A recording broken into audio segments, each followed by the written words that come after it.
बच्चों तीसरा जो टाइप है एपिथेलियम ऊतक का, उसे हम लोग घनाकार एपिथेलियम या क्यूबॉइडल एपिथेलियम के नाम से जानते हैं।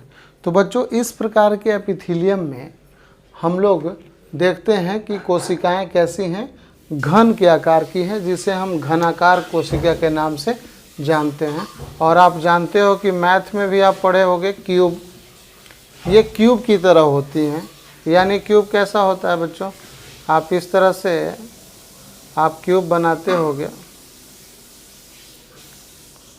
तो ये घन के आकार की होती हैं। बिल्कुल यहाँ इस तरह से आप लगा लोगे तो ये घन की तरह दिखलाई पड़ती हैं।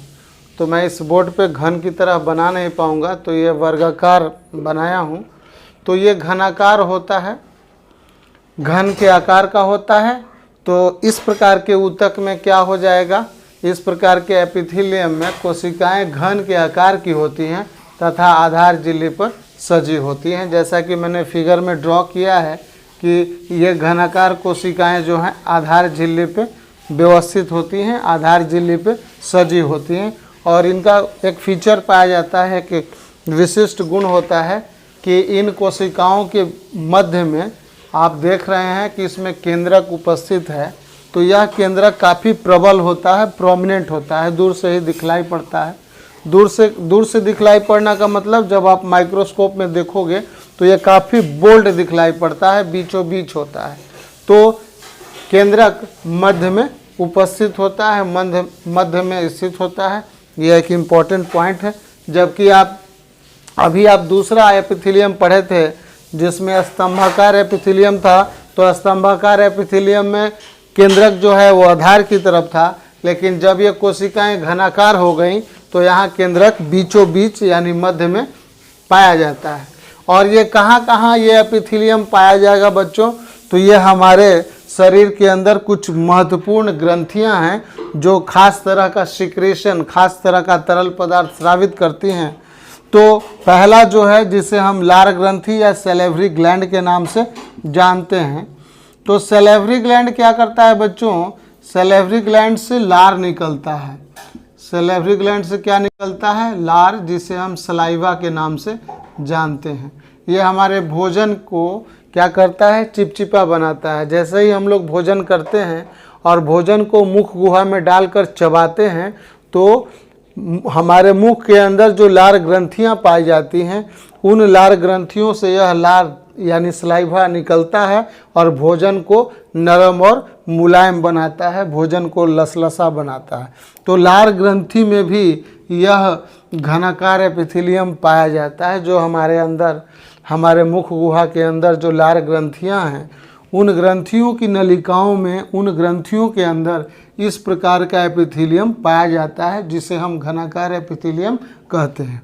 दूसरा जो ग्रंथि है उसे हम श्वेत ग्रंथि या स्वेट ग्लैंड के नाम से जानते हैं। और इस ग्रंथि से क्या निकलता है बच्चों, इस ग्रंथि से पसीना निकलता है। इस पसीना को हम लोग स्वेट बोलते हैं, स्वेटिंग आप जानते होंगे।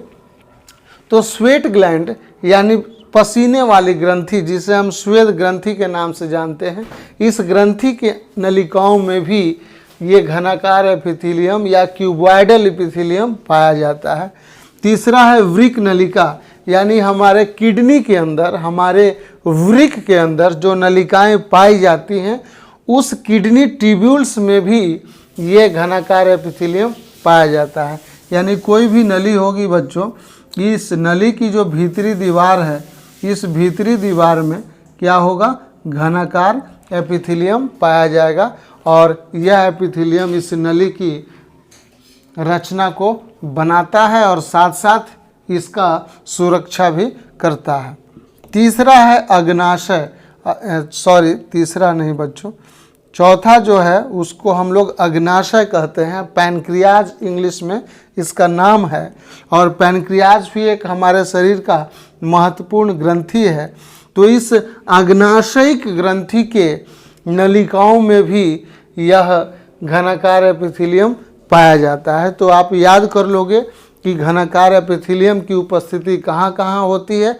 तो यह हमारे लार ग्रंथि की नलिकाओं में पाई जाती है, यह हमारे श्वेत ग्रंथि की नलिकाओं में पाई जाती है, यह हमारे अग्नाशयिक नलिकाओं में पाई जाती है और यह वृक्क नलिकाओं में भी पाई जाती है। तो इसको जल्दी से आप नोट कर लें, ये आपके लिए इम्पोर्टेंट पॉइंट्स है।